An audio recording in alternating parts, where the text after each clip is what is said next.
Salut Guillaume, ça va? Oui, ça va, Bien merci. installé Impeccable. avec nous aujourd'hui pour ce premier épisode de La Parole A, un épisode où on va te laisser la parole entièrement avec tes expériences, tes anecdotes et puis tes visions aussi aujourd'hui de l'élevage.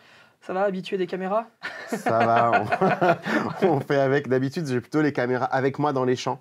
Donc voilà, là, c'est plutôt confort. Tu peux peut-être nous présenter un petit peu en quoi consiste ce domaine avec beaucoup d'activités. Exactement. Alors, le domaine de la Ganne, en fait, c'est un lieu que j'ai créé en 2007 quand je me suis installé. J'ai fini mes études, je faisais un BTS gestion protection de la nature. Et du coup, suite à ça, je me suis installé. J'ai créé donc cette exploitation avec un élevage de vaches Highland, de vaches d'Écosse. Et en fait, voyant les gens qui passaient sur le bord de route et qui s'arrêtaient, me demandaient des questions et me posaient des questions, je me suis dit, bah, tiens, pourquoi pas créer une ferme pédagogique et du coup accueillir, expliquer et faire connaître notre métier C'est une race qui intrigue. d'agriculteur. C'est une race qui intrigue, elle a les grandes cornes, elle a des longs poils, elle n'est pas très grande, alors je rigole souvent avec ça en disant, bah, moi je suis pas bien grand, je fais 1m70, il fallait une vache où j'arrive à voir le paysage par-dessus en fait. Donc voilà, c'était la Highland. On trouve quel type de race, quels animaux au sein du domaine de la Ganne? Alors, dans la ferme, on va pouvoir trouver plein d'animaux différents. Ça commence bien sûr par les Highlands, puisque c'est notre troupeau de base. On les élève aussi pour une vraie production. Alors, on les fait découvrir aux gens, mais on a une vraie production. Mais après, on peut passer du cochon d'Inde au lapin. Si on prend un peu plus grand, les cochons, les chèvres, les moutons, d'autres types de bovins, puisqu'on n'a pas que les Highlands. Et on va jusqu'aux chameaux. Les alpagas, les chameaux pour les plus grands. Et alors moi, je me plais à dire aux gens qui viennent en visite, en fait, nous, vous savez, il n'y a pas grand-chose de particulier, juste on a des ordinaires extraordinaires. Puisque nos moutons, c'est des nez noirs du Valais suisse, c'est pas un mouton blanc qu'on voit, qu'on peut avoir l'habitude de voir. Voilà, les vaches, on a des Highlands, on a des Watusi, donc les vaches africaines avec d'immenses cornes.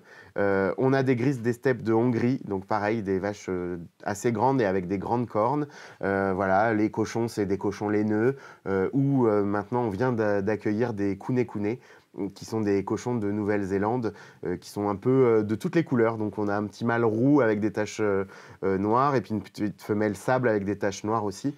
Donc voilà, c'est un cochon qui est très rigolo et qui est très familier. L'envie de départ était, pour la ferme pédagogique, était vraiment de faire découvrir notre métier, d'éduquer les jeunes à ce qu'on peut produire sur une exploitation. Alors nous, c'est plutôt les animaux, on n'a pas de grande culture sur l'exploitation, mais voilà, dire, ben voilà, vous allez découvrir des animaux qui vont certes être sympas avec vous et vous allez pouvoir créer un lien, mais ils ont aussi un but de production et c'est aussi ça qui va vous nourrir un jour. Il y a aussi le plaisir de la rencontre.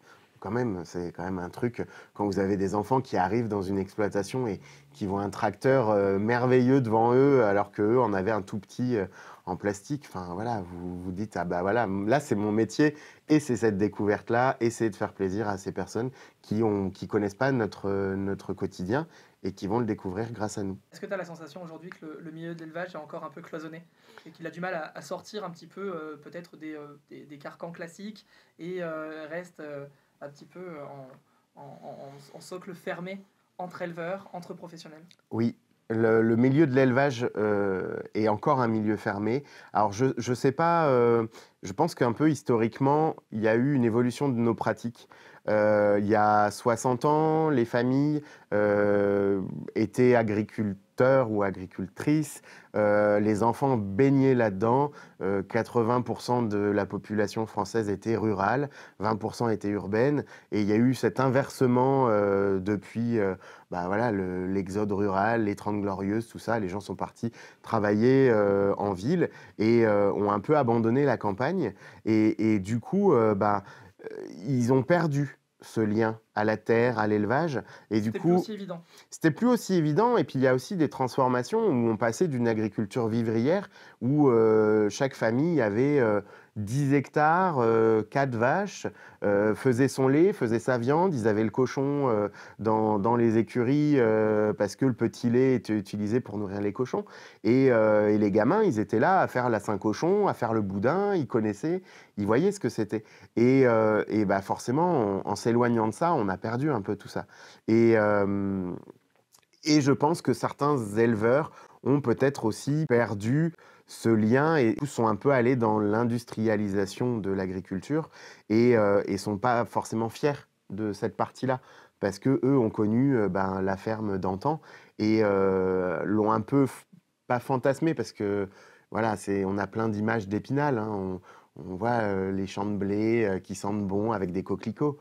Bon, bah, il y en a plein, C'est les pas que ça. coquelicots, vous les voyez plus, hein. Ils sont passés au désherbant, aux produits phyto, et il y en a plus. Mais, et du coup, ils sont pas forcément fiers de ça, parce Ils préfèrent que cacher, pas juste caché, je pense, c'est parce mettre la que poussière sous le tapis. oui, c'est un peu dire, ben voilà, je vais pas trop montrer parce que je suis pas complètement en accord avec ce que je fais, mais j'ai pas le choix parce qu'il faut rentrer de l'argent, parce que on a des charges, parce que derrière il y a des crédits à rembourser. Il y a plein de méthodes qui s'adaptent à son climat, à son terrain, à ses finances. Parce que voilà, il faut le dire, hein, ça coûte à nos bâtiments, par exemple. Donc moi, je me suis installé sur une exploitation qui était inutilisable en termes de bâtiments puisqu'il n'était plus du tout aux normes. Donc j'ai choisi une race qui n'a pas besoin de rentrer en bâtiment. Voilà, mon voisin fait des charolaises, il a des bâtiments qui sont pas flambant neufs mais pas loin et ça marche très bien comme ça. Et on n'a pas de concours de qui est le meilleur. C'est super, il a des charolaises, j'ai des Highlands, on peut montrer toute une diversité dans notre bassin. Tu acceptes du coup ces visions différentes. Pour autant, est-ce qu'il y a des choses aujourd'hui qui t'insupportent dans le secteur, dans le milieu de l'élevage? Est-ce qu'il y a des points qui t'ont tiqué? Alors, je suis pas vraiment à me dire non, ça c'est pas bien ou ça c'est très bien. Je suis plus à essayer de dire pourquoi, comment ça se passe, qu'est-ce qui peut être changé. Après forcément, hein, moi je suis en agriculture bio, donc je vais pas vous dire que passer des produits phyto à tout va sur des cultures ou des produits végétaux sur des animaux, c'est bien. Voilà, non. Après, il y a aussi des problèmes de structure et certains élevages où les animaux ont tellement été sélectionnés que sans aide technique, tout se casse la gueule. Et je comprends que pour maintenir un système, on ne puisse pas tout démonter, déconstruire en un claquement de doigts. Grâce à des visites comme au sommet, ils se disent ah bah oui mais attends tiens ça je peux changer pour les pieds de mes vaches, mettre des tapis qui vont être plus confortables pour elles, donc je vais plus avoir d'abcès ou moins d'abcès, donc moins utiliser d'antibiotiques et tout est un raisonnement en chaîne. Tu as la sensation qu'il y a une nouvelle manière de faire de l'élevage, de concevoir l'élevage, qu'il y a peut-être aussi une nouvelle génération qui arrive et qui voit les choses complètement différemment? Ouais, complètement. Alors ça, c'est très bien et je trouve que les lycées agricoles, pour ça, commencent à prendre un virage intéressant. C'est qu'ils s'ouvrent de plus en plus. Là, il y a des jeunes qui ne sont pas issus du milieu agricole. Moi, c'était mon cas. C'est un avantage et c'est un désavantage. Parce que moi, du coup, je suis arrivé sur une exploitation vierge. J'ai créé mon troupeau, j'ai pris mon matériel, j'ai tout fait. Mais du coup, l'avantage, c'est que j'ai pas hérité de papa ou de maman, ou de tonton ou de papy. Donc, j'ai pas eu de poids. Je pense que c'est un poids de l'héritage, le poids de l'héritage du troupeau. Ça serait pas un avantage? Non, je pense que ça aurait pas été un avantage. Parce que pour pas blesser un proche, je serais peut-être resté dans une race, par exemple, qui m'aurait enfermé dans cette race-là. Et l'avantage là, c'est que moi, j'ai pu choisir une race, dire bon, ça marche, maintenant j'en essaye une de plus. Et voilà, je vais découvrir si ça marche pas ou si ça marche. Si ça marche pas, j'arrêterai, je me rebasculerai sur autre chose. Et les jeunes, quand on arrive sur un truc déjà installé, alors sauf si on est vraiment passionné, hein, mais c'est dur de dire à papa, papa, écoute, les charolaises, je les bazarde toutes et à la place, je vais prendre des Aubrac, des Salaires, ou des Hereford. Enfin, il y a un poids de la tradition aussi un peu. Et là, la nouvelle génération, je pense qu'ils s'en dégagent un peu. Alors Guillaume, je te propose qu'on enchaîne aussi autour de la question de la ferme pédagogique et Oui. sur ce que vous faites au sein du domaine de la GAN. Mais juste avant, je te propose une petite pause. D'accord. Une petite pause où on va jouer ensemble. Le jeu est très simple, il s'appelle Pobo, comme ton de famille, ou Pabo.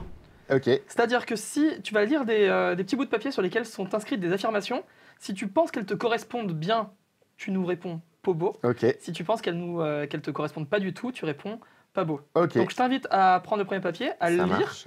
à nous le lire à haute voix et de dire si c'est beau ou pas beau. Élever des wallabies et des tortues de Mauritanie en Auvergne. Beau ou pas beau? C'est pas beau, hein, c'est chez nous. Est-ce que c'est logique, finalement, d'élever des races qui paraissent très lointaines, qui paraissent venir de l'autre bout du monde, ici en Auvergne? Oui, alors alors, on le voit tous, hein, il y a un changement climatique. Peut-être que ces races-là seront nos élevages dans quelques décennies, voire moins. Ça dépendra comment ça va évoluer. Et voilà, peut-être qu'on pourra dire dans 20 ans, ah bah oui, mais nous, on a été les pionniers du wallaby en Auvergne. Et voilà, alors, on n'en fait pas de production. Nous, sur la ferme pédagogique, on ne les mange pas. Ça reste pour l'instant un animal d'ornement. C'est plus du côté du parc animalier. Oui, hein. voilà, c'est parc animalier puis animal d'ornement. Après, moi, personnellement, je ne suis pas fermé à l'idée peut-être un jour de faire un pâté au wallaby. Et, enfin, voilà, en Australie, ça se mange, c'est commun. Pour les fêtes, vous pouvez en trouver dans certains magasins comme une viande tropicale ou atypique ou exotique. Bah voilà, peut-être que ce sera ça l'avenir de notre agriculture en France ou dans le sud. Après, L'amour est dans le pré et Famille d'agriculteurs, donc c'est les 2 émissions qu'on a tournées pour la télé. Faire les anges de la télé-réalité. Pas beau ou pas beau? Poubelle. Poubelle. En effet, t'es devenu de Guillaume Pebeau, t'es passé à Guillaume Lauvergnat sur M6 dans l'émission L'amour est dans le pré. Pour refaire un peu l'histoire de ça quand même, c'est que j'ai été découvert par une journaliste de L'amour est dans le pré au sommet de l'élevage. Donc j'ai quand même... prospecté. Oui, ils prospectent tous les ans sur plein de salons et plein de manifestations. Et voilà, j'ai rencontré Louise, une journaliste, donc en octobre 2021 au sommet. Et elle est arrivée sur mon stand. J'étais derrière mon ordinateur, un peu caché. Et sa collègue dit, est-ce qu'il y a des agriculteurs célibataires dans le coin? Donc j'ai plein de gens qui disent, oui, moi, mon voisin. Voilà. Et moi, je dis rien. Et elle arrive face à moi, elle me dit, t'es célibataire? Je dis oui. Elle me dit, ça t'intéresse de faire l'amour est dans le pré? Non. Et là, c'était clair et net, non. Pourquoi? Parce que j'avais pas envie de la télé, j'avais pas envie qu'on vienne filmer chez moi, enfin chez moi quand je dis vraiment dans mon intimité, voilà. Et puis aussi parce que j'étais peut-être pas forcément complètement à l'aise avec le fait que j'aimais les garçons et que je cherchais un garçon avec qui vivre, enfin voilà. Et du coup j'ai dit non. Qu'est-ce qui t'a fait changer d'avis? En fait, elle m'a dit, écoute, je vois que t'es fatigué, on est le jeudi, t'es fatigué du salon, tu me donnes ton numéro, je te rappelle. Et là, brillante idée, j'ai pris ma carte de visite et je lui ai donné. Donc le mardi, elle m'a rappelé en disant, écoute, est-ce que ça t'intéresse? Et là, je lui ai dit, écoute, bah voilà, moi, j'ai peur de faire ça parce que je veux pas qu'on rentre dans mes pièces de privées, quoi. Elle m'a dit, non, mais écoute, si tu veux pas qu'on aille dans ta salle de bain, on n'ira pas dans ta salle de bain. Si tu veux pas qu'on te prenne au réveil, on ne prendra pas au réveil. Donc voilà. Et elle m'a dit, tu sais, c'est une opportunité quand même de trouver quelqu'un avec qui vivre. C'est une belle vitrine de l'amour quand même. Elle t'a bien vendu le truc. Mais bien sûr, mais elle avait raison. Parce que du coup, j'ai dit, bon, allez. On y va. De toute façon, je fais le casting téléphonique. Après, il y a le casting vidéo. Après, il y a l'acceptation par M6, par la boîte de prod. Après, par M6. D'ici que je sois pris. Et en fait, bah non. Bim, ça a été fait. J'ai été pris. Voilà. 18 novembre, Karine Le Marchand débarque à la ferme et fait le portrait. On tourne le portrait directement. Et donc ça, c'est un peu voilà, l'anecdote d'Amour est dans le pré. Grâce à cette émission, j'ai trouvé mon compagnon qui, depuis, s'est installé sur l'exploitation depuis octobre l'année dernière. Donc Tom, qui travaille avec toi. Voilà, Tom qui est là et qui est là depuis octobre 2022, du coup. Donc on a fait plein de projets, on a encore plein de projets à venir. Et on a du coup été contacté par RMC Story qui voulait faire une émission sur les agriculteurs, pas romancée, voilà, parce que L'amour est dans le pré, c'est génial, mais forcément c'est plus axé sur l'histoire d'amour. C'est un joli feuilleton, quoi.